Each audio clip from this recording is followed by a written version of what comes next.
So Swift arrays are like arrays in most modern programming languages, including JavaScript or Ruby. The problem is there are some subtle differences, so we're going to take a look at some of the similarities and differences. In this video, we're going to cover a couple of different topics. The first is declaration and initialization with Swift arrays. What are they and why are they important to Swift arrays? We'll talk about Swift array literals. We'll talk about what they are and why they're important. We'll talk about containing items in Swift arrays. What kind of items do Swift arrays contain? What kind of items can they contain? We'll talk about then how to retrieve items out of an array. We'll also talk about adding or appending items to an array, and how do you do that? And then last, we're going to talk about iteration. How do we loop over the items in an array and do something with them? So let's start with creating a Swift array. Now, as I mentioned earlier, there are two different parts to creating a Swift array. Declaration, which is essentially defining or telling Swift the kind of array you want to have, and initialization, the actual creating of an array. Now, it's important to note that these are two different steps in Swift. Now, in some other modern programming languages, these steps are often combined into one step. But it's important to note that in Swift, there are actually two distinct steps. And we'll see an example later of how this can cause some confusion at times. We'll also take a look at literals, which are available in Swift, which actually combine these two steps as well. So enough with the slides, let's take a look at some code. So let's take a look at how we can declare an array in Swift. Now, there's two main methods to declare an array. The first way, we'll see, we want to declare a variable array called Swift core. Then we're going to use the keyword array followed by angle brackets followed by the keyword string. And what this tells Swift is that we're declaring an array that's going to hold items of type string. The second way, we're going to declare another variable array called Swift core again, but this time we're going to use square brackets and type the keyword string, close square brackets. Now, square brackets have kind of become the universal symbol for arrays in most modern programming languages, and Swift follows this convention. So it offers this as kind of a shorthand way to declare a array in Swift. So now we've declared arrays in Swift, but we haven't initialized them, and that's an important step, because if you don't do that, there can be some problems. Let's take a look at an example. So this time we're going to make a variable array called not initialized array, and it's going to be an array holding types string. And now we're going to take a look at the count property of an array. Now, the count property, all it does is return the number of items that the current array is holding. We can access that count property using the dot syntax. So in this case, we'll get our not initialized array. Then dot count should return the number of items in the array. But as you can see, the compiler shows us a warning. It's saying this array hasn't actually been initialized, so I can't return the number of items that the array holds because there is no array. So we can fix this. To initialize an array, this time let's create a variable array called Swift core. But this time, instead of declaring the array, we're going to assign it using the equals assignment operator. And we're going to assign it to a string array. We use the square brackets. And then after it, we're going to use an empty parentheses. And as you can see, the REPL is showing us, it's giving us a little bit of a hint and saying there's now an array that holds 0 elements. And we can verify this if we look at the count property of our Swift core array. If we do that now, you can see the REPL shows us that we have 0 items in this array.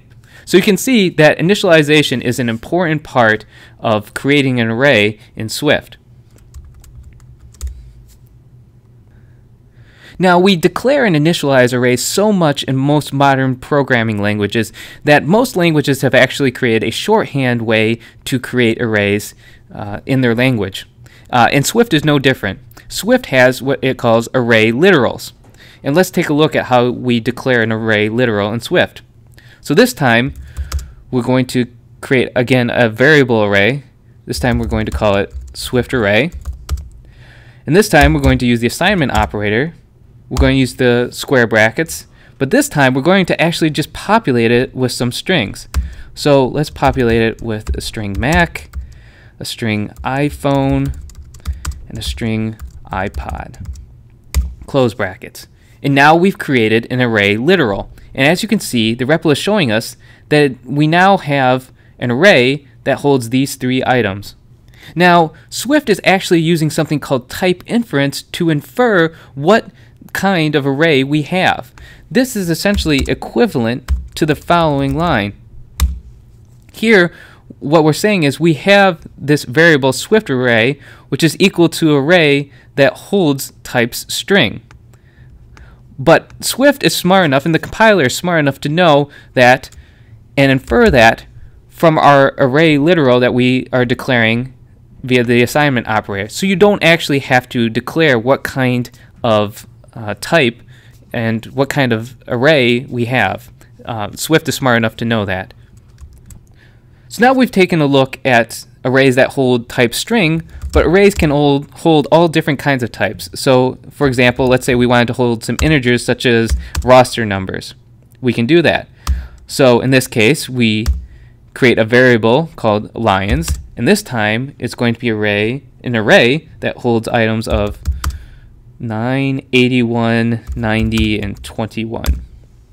And as you can see, we've created now an array with those items. So we can hold integers, we can hold items of many different types. But this just kind of gives you an example of the different kinds of arrays that we can have and the different kinds of items that an array can contain.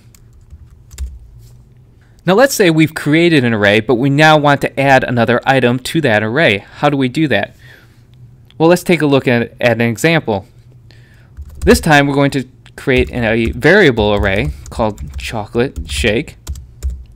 We're going to use an array literal, and we're going to populate it with some strings: milk, ice cream, and chocolate.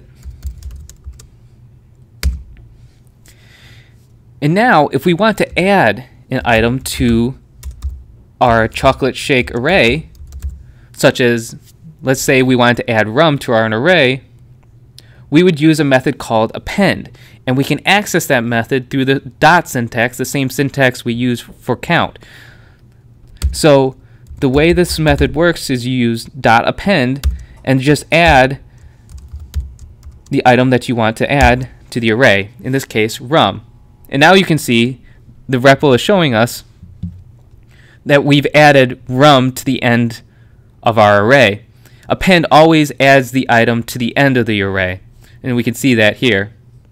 But what if we wanted to add more than one item? Say we wanted to add sugar. Can we do that? Well, actually Swift is showing us an error, that we have an extra argument. We can't actually add multiple items via append. Now we could copy this line and append sugar, and that would work as well. But there's an easier shorthand syntax for us to do this that we can check out that also allows us to add multiple arrays together. And let's take a look. So now let's say we wanted to take our chocolate shake, but we wanted to add both rum and sugar. Well, if we use an array literal that contains rum and sugar,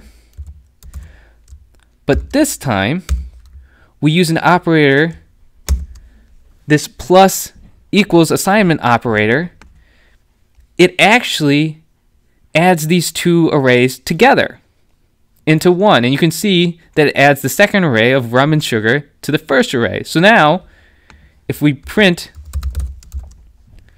chocolate shake, we'll see that it contains all 5 items.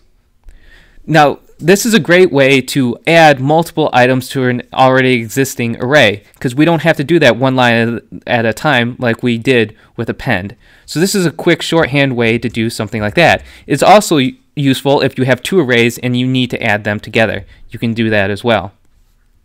One important thing to note is that when we're adding two arrays together, or we're appending an item to an existing array, the new items or item has to be of the same type as the items that are in the current existing array.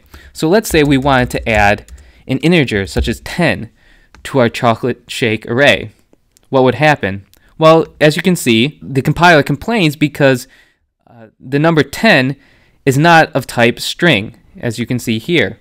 So we need to actually keep it so that we only use and only add items of the same type as the first array. And this works the same if we use the append method. Say we wanted to append 10. The compiler is going to complain again and say 10 is not of type string. So keep that in mind when you're trying to append items to an existing array.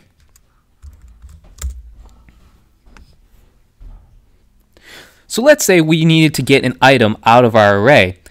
Luckily, Swift follows the same convention that most other programming languages do with retrieving items out of an array.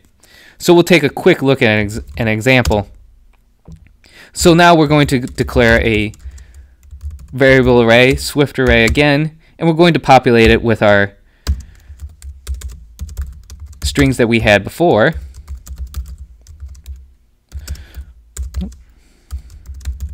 But this time, to get an item out of the array, so let's say we wanted to retrieve the iPhone out of the array, we actually use the index of the item in the array. So arrays in Swift are always 0 index, so the first item is index 0, so our Mac has the index of 0, our iPhone is the index of 1, and the iPod is index 2.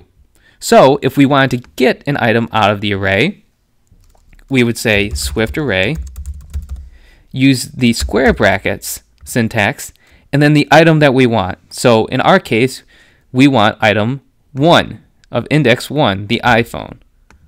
So we put 1, and you can see the REPL showing us that that is iPhone. And if we could change that, of course, to 0, and now we have our Mac, or 2, and we have our iPod. So retrieving an item out of a Swift array is pretty straightforward. It works the same way as most other modern programming languages. So now that we know how to create an array, how do we loop through an array and do something with the items it contains? Well, I'll show you how we can do that. First, let's create a variable array called Beatles. And this time we're going to populate it with some strings. We'll do John, Paul, George, and Ringo. So now we have our variable array, Beatles. And now let's say we wanted to get each item in this array and then just print out here's whoever. How would we do that? Well, we can use what Swift calls a for-in loop. And the way the for-in loop works is it starts with the for declaration, and then we're going to use a variable we're going to call member in, and then our array Beatles, and then curly braces, and this starts our loop. This is going to loop through every item in the Beatles array and assign it to a variable called member. Now we could change member to anything. We could change member to person. We could change member to player. We could change it to coach. Anything we wanted. It doesn't matter as long as we assign it a name. In this case, it helps if you assign it to something that makes sense in the context of our array. So in this case, we're using member. Now all we do is say we're going to print here's, and then using string interpolation, we're going to use the / parentheses member, close parentheses. And now you can see The REPL is showing us that something is happening 4 times. So the loop, the for in loop, is repeating 4 times. And we can see what it is by hitting this value history button here on the side. And it shows us, I'll expand this so it's easier to see again, that it's printing out via the console, here's John, here's Paul, here's George, and here's Ringo. So it's doing what we said.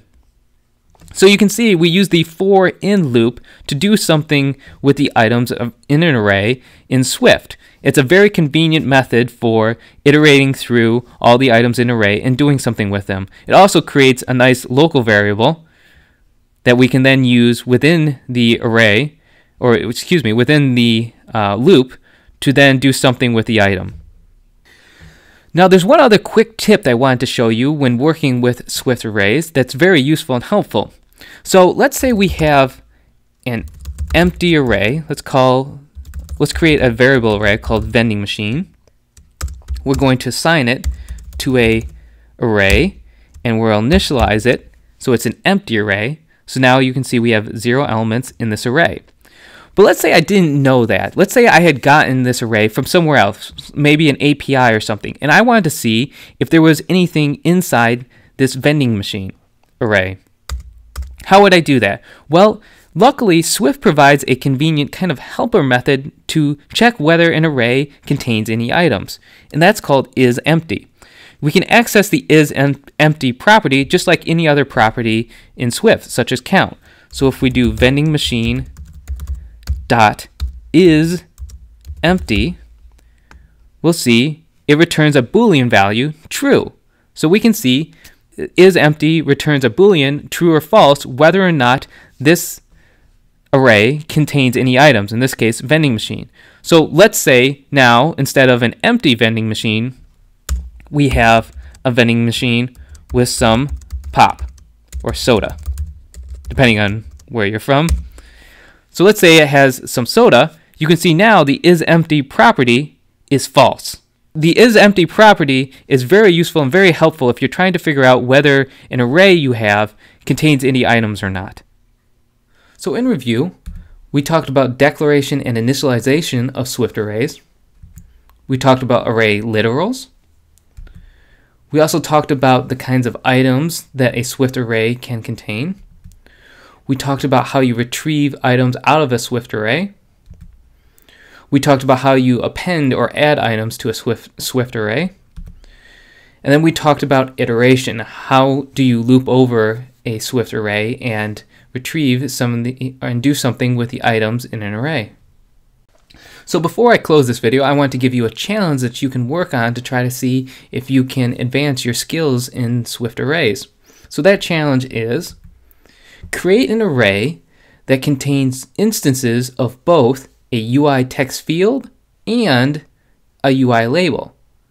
Can you think about the ways that you could do that and how you might be able to do that? There might be a couple of different solutions that you might come up with, and that's okay. There are often many different solutions to programming problems. So think about that challenge.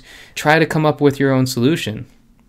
So if you've enjoyed the content of this video and would like to find out more information about Swift arrays, I have a follow-up video called Advanced Swift Arrays, which is available to access free on my website when you sign up for my Swift newsletter. In this video, we cover some solutions to the challenge I posted earlier.